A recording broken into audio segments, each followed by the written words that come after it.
Section 4.4 is on the natural, exponential, and logarithms. So we talked about these a little teeny bit in class.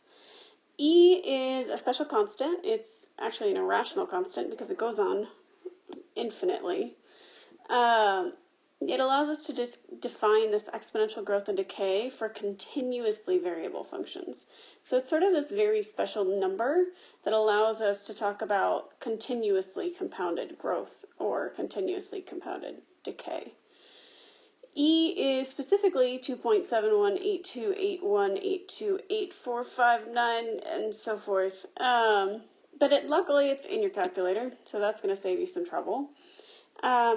Basically, just for practice, evaluate some of these with your calculator. 2 times E, you should have 5.43656.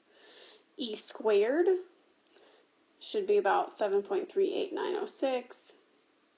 3e to the minus 1 should be about 1.103638. And then for fun, because it's weird, 5 plus 2e cubed, you should get about 45.171074. The natural exponential is relatively straightforward for you guys. That's just e to the x. The natural logarithm is built into your calculator as ln of x. ln of x is equal to y if and only if x is equal to e to the y. So this corresponds to that same relationship with the other logarithms. It's just this one corresponds to specifically base e. So more practice evaluating on your calculator. Natural log of 5. You should get about 1.60944. Notice this is not at all going to be the same as log of 5. You're going to get a very different value. Natural log of e squared, right? Natural log should cancel the e and you should get exactly 2. Natural log of 0.1, you should get about negative 2.302585. Natural log of 1 over e to the 4th, that's e to the minus 4. Again, the natural log and the e should cancel and you should get a negative 4 back. Let's get to some applications of these. All right, so continuously compounded interest is a problem that we have been doing a lot, right? That was a of t equal to p times 1 plus r over n to the power nt back in 3.2. Continuously compounded interest is actually going to be a very simple formula by comparison because it's just going to be PE to the RT. There's less to track.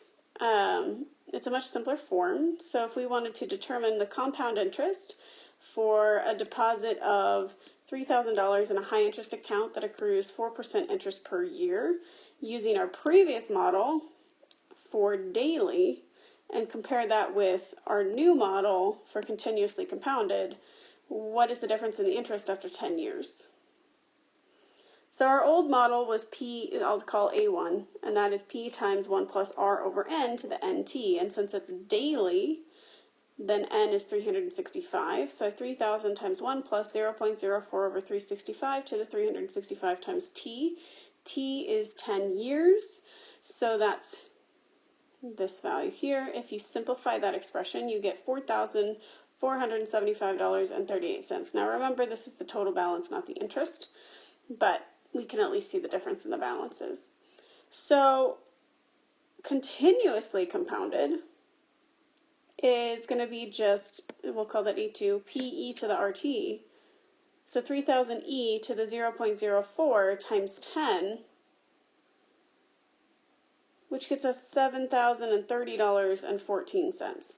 So going from daily to continuously is actually a huge difference. Just the difference in the overall balance is $2,554.76. So obviously if you're continuously compounding your interest and you want to accrue more in a high interest account, continuously compounded interest is way better than even daily. We can also use this to define an instantaneous rate of growth or decay. So if you have the function f of t is given by ce to the rt, c is of course still your initial value, r is your growth rate, and t is the time that it's been growing. So if r is greater than 0, you have growth, and if r is less than 0, you have decay. It's similar to before, right? So if we have bacterial growth, which is in CFU per milliliters, or colony forming units, then if we have an initial population of 300 CFU per milliliter and a growth rate of 20% per hour, what are the models based on the old way and the new way per hour? So here we have old f of x is 300 times 1.2 to the x, and it compounds by 20% every hour, so x will be in hours. Our new way, g of t, 3000 e to the 0.2 t, continuously compounded, again t is in hours. So what is the difference in these populations after 5 hours? Well, just substitute in 5 hours for x and 5 hours for t. So we have 300 times 1.2 to the 5th, that gets us 746 CFU per milliliter.